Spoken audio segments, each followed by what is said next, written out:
ሰላም እንዴት ቆያችሁ ውድ ቤተሰቦች እንደምታስታውሱት በመጀመሪያው ቪዲዮ ስለ አማርኛ ፊደላት አነባበብ ክፍል 1ን ሰርቼላችሁ ነበር። በክፍል 1 ላይ ከሀ እስከ ከ ያሉትን 17ቱን የአማርኛ ፊደላት ቤተሰቦች አይተን ነበር። በዚህኛው በክፍል 2 ደግሞ ቀጥሎ ያሉትን ማለትም ከሀ እስከ ቨ ያሉትን 17ቱን የቀሩትን ፊደላት አነባበብ እንዲሁም አጻጻፍ የምናይ ይሆናል። እንግዲህ በባለፈውም እንደነገርኳችሁ በአማርኛ ቋንቋ ውስጥ መሰረታዊ የምንላቸው ነገሮች ፊደላቶች ናቸው። የጀርባ አጥንት ናቸው ለቋንቋው። አንድ ሰው የአማርኛ ቋንቋ መጻፍን ወይንም መናገርን እንዲሁም ማንበብን ከፈለገ መጀመሪያ ማድረግ ያለበት እነዚህን 34ቱን የፊደላት ቤተሰብ ለይቶ ማወቅ ነው። እነዚህን ካወቀ በኋላ ለማንበብ ቃላቶች እየተገጣጠሙ ስለሆነ የሚሰሩት አስቸጋሪ አይሆንበትም ማለት ነው። ስለዚህ ወደ ዛሬው ትምህርታችን እንግባ። ዛሬ ከሀ እንጀምርና እስከ ቨ ድረስ ያሉትን አብረን እናነባለን። እንደነገርኳችሁ ቪዲዮውን እያስቆማችሁ መለማመድ እንዳትረሱ፣ እንደዚሁም ከኔ ጋር አብራችሁ ማንበቡን መለማመድ እንዳትረሱ። እንጀምር።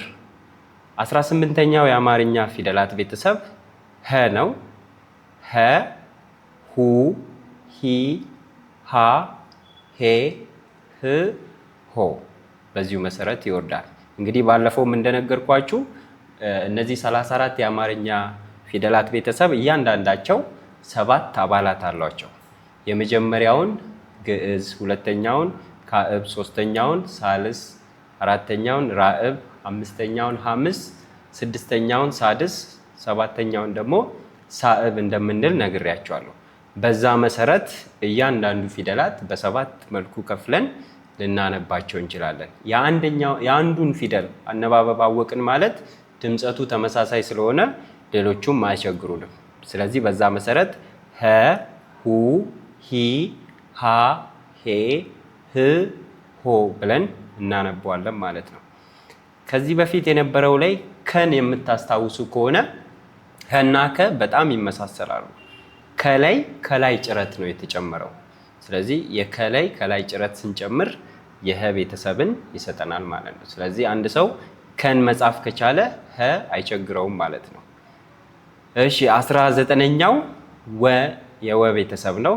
ስለዚህ ወ፣ ው፣ ዊ፣ ዋ፣ ዌ፣ ው፣ ዎ። እስቲ እዚህ ጋር አንድ ጥያቄ ልጠይቃችሁ። ከነዚህ ፊደላት ውስጥ ብቻውን እንደ ቃል የሚያገለግል የሰማችሁት ፊደል አለ? እሺ አለ ካላችሁኝ ልክ ናችሁ። ዋ የምትለውን ሰምታችሁኛል አይደል? ብዙ ጊዜ ዋ የምትለውን እንደ አንድ ቃል እንጠቀማታለን። እኔ ግን እያስፈራሯችሁ አይደለም፣ ግን ዋ እንደ ቃልም ልንጠቀመው እንችላለን። እሺ ቀጣዩ አ ነው። ታስታውሱ ከሆነ በአማርኛ ፊደላት ውስጥ ሞክሼ የሚባሉ ፊደላቶች እንዳሉ ነግሬያችኋለሁ። ለምሳሌ ሀ 3 በሀ ስያሜ ሊጠሩ የሚችሉ ፊደላቶች እንዳሉ አይተናል። ሀሌታ ውሃ፣ ሐመር ውሃ እና ብዙሃን ውሃ። ልክ እንደዛ ሁሉ አ ሞክሼ ፊደል አለው። የመጀመሪያው አልፋው አ አይተናል በክፍል 1። እዚህኛው ላይ ደግሞ የምናየው አይኑ አ ይባላል። ያ ማለት አይን ብለን ስንጽፍ ይሄኛውን አ ነው የምንጠቀመው ማለት ነው። ስለዚህ ስናነብ ይሄንን አ፣ ኡ፣ ኢ፣ አ፣ ኤ፣ እ፣ ኦ። ስለዚህ ድምፁ ተመሳሳይ ነው ማለት ነው። ቀጥሎ ዘ ነው። የዘ ቤተሰብን ስናይ ደግሞ ዘ፣ ዙ፣ ዚ፣ ዛ፣ ዜ፣ ዝ፣ ዞ ብለን እናነባቸዋለን። ከዘ ጋር ብዙ የማይራራቀው ቀጣዩ ደግሞ ዠ ነው። እቺ ፊደል ብዙ ጊዜ ለአማርኛ እንደ ሁለተኛ ቋንቋ ለሆነባቸው ሰዎች የምታስቸግር ለማንበብ የምታዳግት ፊደል ናት። ነገር ግን ከኔ ጋር ደጋግማችሁ በማለት መያዝ ትችላላችሁ። ዠ እስቲ በሉት። ዠ ዘ ሳይሆን ዠ። ስለዚህ የዠን ቤተሰብ ስናይ ደግሞ ዠ፣ ዡ፣ ዢ፣ ዣ፣ ዤ፣ ዥ፣ ዦ በዚህ መንገድ ልናነበው እንችላለን። ቅርጹን እንደምታዩት ከሱ በፊት ከነበረው ከዘ ጋር በጣም ይመሳሰላሉ። ዘ ሁለት ዘንግ የሆኑ መስመሮች በአንድ ቀጭን መስመር ሲያያዙ ዘን ይሰሩልናል። እነዛን ዘንጎች ልክ እንደ ከዘራ ብናስባቸው ሁለት ከዘራዎች በቀጭን መስመር ሲያያዙ ደግሞ ምንን ይሰጡናል? ዠን ይሰጡናል። ስለዚህ በዛ መሰረት ዘን ወደ ዠ ቀይረን መጻፍ እንችላለን ማለት ነው። ቀጣዩ የየ ቤተሰብ ነው። የ፣ ዩ፣ ይ፣ ያ፣ ዬ፣ ይ፣ ዮ። እዚች ጋር ዩንና ይን አይታችሁ ከሆነ በጣም ይቀራረባሉ፣ ነገር ግን የተወሰነ ልዩነት አላቸው። ስለዚህ ደጋግማችሁ አይታችሁ በመጻፍ ልዩነታችሁን ማወቅ ትችላላችሁ። ቀጣይ ደ ነው። የደ ቤተሰብ ደ፣ ዱ፣ ዲ፣ ዳ፣ ዴ፣ ድ፣ ዶ። የላይ ከታች ሁለት እግር ስንጨምርበት ደን ይሰጠናል። ስለዚህ የን የጻፈ ሰው ደን ለመጻፍ አይቸግረውም ማለት ነው። ከደጋ ብዙም ያልተራራቀው ቀጣዩ ፊደል ደግሞ ማን ነው? ጀ ነው። ጀ ለመጻፍ ደ ላይ ከላይ ቅጥያ መጨመር ነው ማለት ነው። ስለዚህ ጀ፣ ጁ፣ ጂ፣ ጃ፣ ጄ፣ ጅ፣ ጆ። በዚህ መሰረት ልናነበው እንችላለን።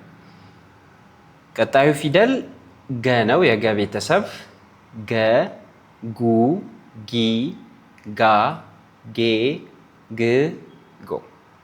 ገ ምናልባትም በቀላሉ ከሚጻፉ የአማርኛ ፊደላቶች አንዱ ነው። አንዳንዶቹን በቀላሉ እንጽፋቸዋለን፣ አንዳንዶቹ ደግሞ ያዳግቱናል። ስለዚህ እንደዚህ የሚያስቸግሩንን ደጋግመን በመጻፍ እንለያቸዋለን ማለት ነው።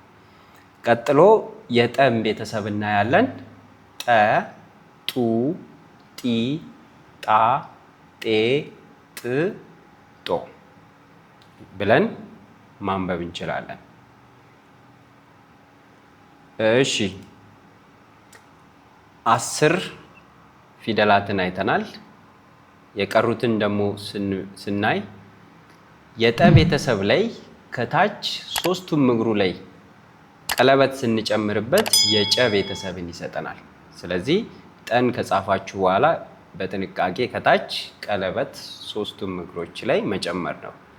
ስለዚህ ጨ፣ ጩ፣ ጪ፣ ጫ፣ ጬ፣ ጭ፣ ጮ። እዚች ጋር ጪ ጋር ስናይ ሁለቱ እግሮች ቀለበት አላቸው። ሶስተኛው ላይ ቀለበቷ ትጠፋና የጎን እግር አይነት ጭረት እናስገባለን ማለት ነው። እሺ ቀጥሎ ጰ ነው። ጰና ከሱ በኋላ ያለው ጸ ተመሳሳይነት አላቸው፣ በጣም ይመሳሰላሉ።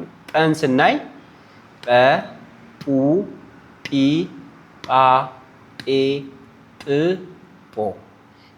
ልክ ቅድም ዠን እንዳየነው ሁሉ እቺም የጰ ቤተሰብ ብዙ ጊዜ የአማርኛ ቋንቋ እንደ ሁለተኛ ቋንቋ የሆነባቸው ሰዎች ላይ የሚያስቸግር ፊደል ነው። ነገር ግን በደንብ አድርጋችሁ በማዳመጥ ደጋግማችሁ በማለት መለየት ትችላላችሁ። ጰ ላይ ያለውን የላይኛውን ጭረት ስናነሳው ደግሞ ማንን ይሰጠናል? ጸን ይሰጠናል። ስለዚህ ጸ፣ ጹ፣ ጺ፣ ጻ፣ ጼ፣ ጽ፣ ጾ። እንግዲህ ስለ ሞክሼ ቤተሰቦች ደጋግመን እያየን ነው። እዚህም ጋር አንድ ሌላ የአማርኛ ሞክሼ ፊደላቶች አሉ። ሁለት በጸ የሚሰየሙ ፊደላቶች አሉ። የመጀመሪያው አሁን ያየነው ጸ ነው፣ ከጰ ጋር የሚቀራረበው ማለት ነው። ከሱም በኋላ ያለው ሌላኛው ጸ ነው። ስለዚህ የመጀመሪያውን ጸ ጸሎቱ ጸ እንለዋለን። ጸሎት የሚለውን ፊደል ስንጽፍ በዚህ በመጀመሪያው ጸ ነው። ቀጥሎ ያለውን ጸ ደግሞ ፀሐዩ ጸ እንለዋለን። ፀሐይ ብለን ስንጽፍ ቀጥሎ ያለውን አ ላይ ወደ በመሃል ላይ ጭረት ስናደርግ ያለውን ጸ ማለት ነው። ስለዚህ ሁለተኛውም ጸ በተመሳሳይ መልኩ ይነበባል ማለት ነው። ጸ፣ ጹ፣ ጺ፣ ጻ፣ ጼ፣ ጽ፣ ጾ። ቀጣይ የፈ ቤተሰብ ነው። ፈ፣ ፉ፣ ፊ፣ ፋ፣ ፌ፣ ፍ፣ ፎ። የፈ ቤተሰብ ደግሞ ከረ ቤተሰብ ጋር በደንብ ይመሳሰላል። የረም ቤተሰብ መጻፍ ከቻለን በመሃል ቀለበት በውስጥ በኩል ስናደርግ በቀላሉ የፈ ቤተሰብን መጻፍ እንችላለን። ብዙ ጊዜ የመጨረሻው የአማርኛ ፊደል ነው ተብሎ የሚታመን የነበረው ፐ ነው።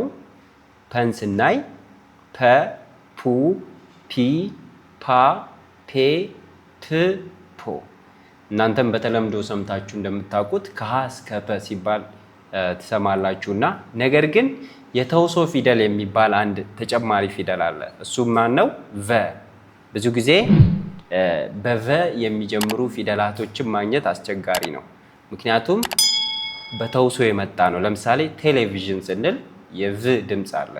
ግን ቴሌቪዥን የሚለው ቃል ከእንግሊዝኛ የተወረሰ የተውሶ ቃል ነውና ነገር ግን በተውሶም ብንወስደው ጥቅም ላይ ይውላል እና እንደ 34ኛው የአማርኛ ፊደል የምናየው ቨን ነው።